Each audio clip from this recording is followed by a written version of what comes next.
I do not. You don't? Okay. No. That's just a tight end thing. It must be. Okay. Yeah, absolutely. All right, go ahead, game. I'm just trying to figure out if they even got feelings. There we go. Of course, we know what Martin can do. We saw what he did, last season. Now you guys have obviously Darwin Butler in that room. He's got a lot of experience himself. What has stuck out to you about the way he plays the game and just his style of play? He's fluid. He's athletic. Good ball skills. Good feet. I think he's a caring teammate. He's worked his butt off since he's been here. He's improved, and we're excited to have him. Do you feel like kind of his style or even just his experience kind of can alleviate, some of Amarian's workload, during the season? Obviously, again, we know what he can do, but you feel having another experienced running back kind of is a benefit to him? Yeah, so the first thing I would tell you is there's no substitute for experience. So we're absolutely happy to have him. And he has brought a level of experience to our running back room that was very well needed. And we're looking forward to taking advantage as we progress through the season. Have you ever coached a running back with as much talent as Amari Hampton? I have. And who would that be? I've had Joseph Adai, Keelan Williams, Tatum Bell, DJ Foster. I thought coming out of high school was not necessarily the physical aspect of Amarian, but athletically he was very productive and good player. Ali Broussard. How does Amarian compare to those guys? I don't get into that. I think every individual, and this is how I recruit running backs, I think every individual is unique to himself, right? They all have a different set of skill set, mindset, and approach to the game, and I just try to cater to what that is and find ways to nurture those guys and get them to grow. Well, then, assuming you were part of the recruiting process for Amarian, did you ever think he would become what he is now when you first laid eyes on him? Absolutely. It came down to Amarian and another young man, and I was talking to Coach Brown, and I just told him, I said, I think the difference between him and Amarian is Amarian is an NFL running back, the other kid is more of a system running back. Chip was saying that Omarion, he's really quiet, he just, puts his head down, gets to work in practice, and he doesn't want to come out. I mean, how do you coach someone like that who is a little on the quieter side? Like, how do you connect? It's extremely easy because he embraces coaching, he wants to be coached, and so it's simple. Whenever Mac talks about Caleb Hood being healthy, he said a healthy Caleb Hood is an outstanding player. Mm-hmm. What is a healthy Caleb Hood for 12 weeks for you guys? He would be someone that we would be excited to have. A healthy Caleb Hood, help you beat Duke, he helped you beat Wake, he helped you beat Miami. So he's had some experience in helping us win games around here. So if we can keep him healthy, he definitely can help us. We've seen various flashes of him, the run at App State, that kind of thing. He can catch the ball some. Has he been on the field enough where he can kind of become more consistent in those areas and sort of put all that together? Are you seeing more of that from him? Well, being that, I've seen him for 3 years, I kind of know what's there. The other part of that is him just being there, right? And so it's more important that he's there when we start the season and in position to help us then. Mm-hmm. What have you seen from Darwin Barlow so far? Just like I mentioned earlier, one, he's athletic, he's fluid, great hands, great feet. He's a really, really good teammate. I love having him in the room. He brings a sense of humor that maybe some of the other guys are embracing, and it's pretty cool. This is Larry. Go ahead. Sorry, sense of human. Sense of humor. Humor. Yeah. Sorry. Okay. Yeah. Tell me about that humor. Well, he just has his own unique way of just making us laugh and just having fun. And I enjoy that. I do. What we try to encourage is for each young man to be who they are, and he does a pretty good job of being himself. He got emotional with us last week, a week and a half ago, and we talked to him about his recent track, the tail end, I guess, of his time at Southern Cal to here. How aware are you of that? And does that maybe, when you see something like that from a guy and he's got 1 year, what does that tell you about him as an individual and how he fits in a room like that? Well, you really don't know, right? The first thing you have to figure out is why. Why wasn't he as successful as I would maybe think he could be, right? And then once you can figure that out, You try to embrace that to bring it out of him, but also there's a standard here in our running back room that he has to embrace as well. And I think both have come together and mesh, and now you're starting to begin to see what he's truly capable of doing. Without Drake May leading the offense, have you had to have conversations with guys like Omarion or Caleb about handling pressure of carrying this offense and being leaders on the team, or is that kind of just how they act every day at wanting to be leaders? Yeah, we just talk about being the best version of ourselves, right? There's a standard in that room that we try to, meet. And although Omarion had a successful season last year, nothing's guaranteed this year. So he has to work twice as hard to put himself in position to duplicate that, right? So that's what we're trying to get done. Larry, it sounds like since the spring that you guys want to try to run the ball more. I mean, you ran the ball plenty last year, but maybe depend on it even more this season. I mean, how have you seen that just playing out over this camp? Do you think you can be a more run-oriented team or maybe a more ball-control team than you were the last couple of years? Right. Well, so for one, I think everyone is aware of Omarion and his talents, right? And so I think there will be a concerted effort to try to minimize that. Yeah. And so I still think offensively we have to have some sort of balance to kind of keep defenses off balance and put ourselves in position to best utilize Omarion as well as some of the other guys in that room to help our offense be successful. One thing that Darwin mentioned when we spoke with him a couple of weeks ago was that he felt like he truly belonged here. Mm-hmm. How would you describe what that camaraderie in that running back room has been like? I imagine it can get pretty competitive, but it seems like everyone is very tight. Well, I was told this last week by one of our guys, and he said, Coach, he said he had experienced just a little bruise, and he didn't want to sit out of practice. He said that would be deflating, Coach. He said, I love this room. I love my teammates in the room. He said, we're having a great time. We care about each other, and I don't want to let them down. So it has come together. They spend time together. They've just done a tremendous job of embracing each other and being unselfish. We've talked a lot about Omarion, the player, obviously, and how good he is, but how have you seen him as a person grow over the past 6-7 months with all the attention that's being put on him locally, nationally, all of that? Same old. Quiet, selfless, a great teammate, wanting more for himself, wanting more for his teammates. Very excited about the season. Did you hear that he said, Larry, 2,000 yards might be possible this year? Told us that at ACC kickoff. Kind of perked our ears up a little bit. I heard that, and I embrace the aggressive thoughts about him. So if it's not 2,000 and it's 1,700, I think we'd all be okay with that.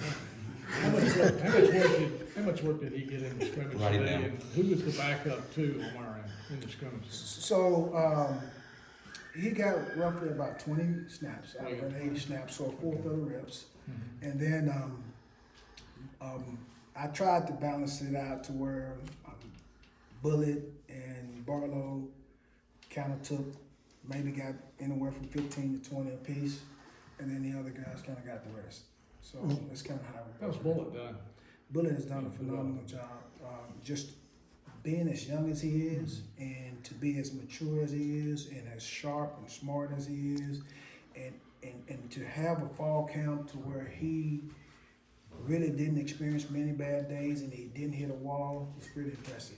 Going back to O a little bit, talk some about Darwin's humor. His teammates have told us that, Omarion has a sense of humor as well, kind of like a sly sense of humor. Have you seen that at all? You can, Okay. it's all, he's a little more open with them, but he will joke with me at times. And so I just try to allow him to be himself and give him the space to be himself. And that has worked extremely well for us. When we talked to Bullet back in January when he first got here, he said one of the things he took a lot of pride in was that he's arriving already knowing how to pass block. Mm-hmm. And last week Chip said he's either the best or second best pass blocker for a running back that you have. How rare is it that a young dude can pass block as well as he can? And how good is he? It's extremely rare, and he is good. But by the same token, throughout high school, he was put in a position to where he had to block defensive ends, right? Yeah. But not just defensive ends. You got guys that were going to Florida State, Miami, Florida, all these national programs, and he had to fit up on them every single week. So when he got here, that was not new to him. Yeah, that's what and his team passed a lot too. So he said his high school team passed a lot, so he was constantly in position to have to pick up all kinds of stuff. So I would go watch him play, and I was like, man, I mean, it was play after play after play, and I'm like, wow. I was actually like, coach, but I'm grateful. It's paying off for the Tigers. A lot of the qualities you've been mentioning about these running backs remind me of British Brooks and his journey and the way he played with UNC. Seeing that he's succeeded in, playing with the Houston Texans, the latest, is there a legacy that you can kind of see that he left with these running backs, especially when he took on kind of that teaching role when he got hurt? Yes, I think this room is deep with history. Not only just British, but even a lot of the guys that came before British are coming back, right? And they're giving wisdom to these guys and giving them the blueprint to how to be successful right here in Carolina. And I enjoy that. But British did, he took the fatherly role in the room, and guys embraced him, and we thank him for that. Larry, understanding that Charleston French got here in the summer and is, I guess behind compared to guys that went through the fall and the spring, like, can he help you this year? Where is he at in his development? Like, what have you seen from him this camp and how he's progressing? Right, you get a chance to see him today? I wish we would have got a chance to see him Okay, today. he had a pretty good day today. Okay. But he is coming along. He's a sharp young man. He has a unique skill set. He's great feet and vision. He's tough, and again, he's coming along in terms of learning the system. And so if we just continue to push, and in my mind, I have to push every day. Like at some point, we're gonna need him. Yeah. And I think if we continue to push him with that approach, at some point, if we do need him, we're looking forward to him being ready. Got to get some. What did he show you today? He had a couple of long runs today. He did a good job in pass protection. Got to ask some special teams questions before you're out of here. Absolutely. Mac told us last Sunday, he said about 75% of the time he's been pleased with both punters, 25% of the time not. Where are the punters right now? And is Tom probably the guy that's going to take the first punt at Minnesota? Is he the guy? Yes, so I think from when they started in the fall camp to where we are today, I think you've seen some progress. The biggest emphasis from day one to now and will continue to be is just consistency, right? And that is a focus, that is something that they are aware of. And as of right now, I think Tom has put himself in a position to help us. And again, Lucas is someone who has improved, and we'll continue to evaluate it. But I do think that Tom can put us in a position to be effective this season. And staying on punting, there were a couple of punts blocked last year. How much progress have you made with the protection? And was it protection, or was it some on the punter? How does mistakes break down? I think scheme-wise, it didn't have much to do with it. If you look at it, it was individuals, and we have addressed those issues, and we will continue to do so throughout the season. At the risk of asking like a dumb/obvious question, pass blocking as a running back, just truly how difficult is it, and what are some of the traits that you find the best pass blocking running backs have? So, I think personally, pass blocking is a mindset. I don't buy into you can or you can't do it. If you're not pass blocking, you're choosing not to. And it's my job fundamentally to help them in that aspect, but it's a mindset. You just gotta want to. And if you don't want to, then you're telling me you're choosing not to play. It's kind of simple. Larry, getting back to special teams, what are your thoughts on the new NFL kickoff or whatnot? You've seen it during the preseason, and being that special teams mind, what are your thoughts on it? I've seen just enough of it to know nothing about it. Larry, but on the punting, you're talking about how far you've come. How far have you come? Because it seems like, I'm saying from Tom, the operation, getting better at that, because it seems like there's been a long way to go there coming out of last season. Right, and I think that's a fair statement, and again, I think it's all about consistency, right? From hang time to ball placement, that's part of it, but the biggest piece is just everybody doing their jobs, and I don't, it was enough happened last year to cause real concern, but Right. also it was enough happened to force us to position ourselves to address it, and I think we've done a good job. Coach did a phenomenal job this past spring. I mean, it was a big emphasis on it, and I felt coming out of spring that we were in pretty good shape, and now we just have to continue to build up on that. Mac mentioned he also mentioned using more starters on special teams this year, some of the starters. How many more are involved in special teams? Well, it's all a collective effort, right? In terms of starters, you know, you want to always put your best players in position to be successful and help the team, but also just being mindful of, you know, this is a long season. So some of these young players on our roster have to be in position to help us. Right. So as they continue to grow, we'll continue to mix them in to have a balance on our special team roster. Have y'all found, Larry, that Tom, I mean, you know, I know he had just got here, I guess, last year. Have y'all found that he's more comfortable with the rugby punt or the traditional punt? Or are you still trying to figure that out? Is there one that you feel like he's better suited for? Right, so obviously coming in as an Aussie punter, right, you would feel that he was probably more comfortable with the rugby. Right. And then being able to get him to a point with the spread punt, a traditional punt, to where we can add some versatility in our scheme. And so we are making strides there. Okay.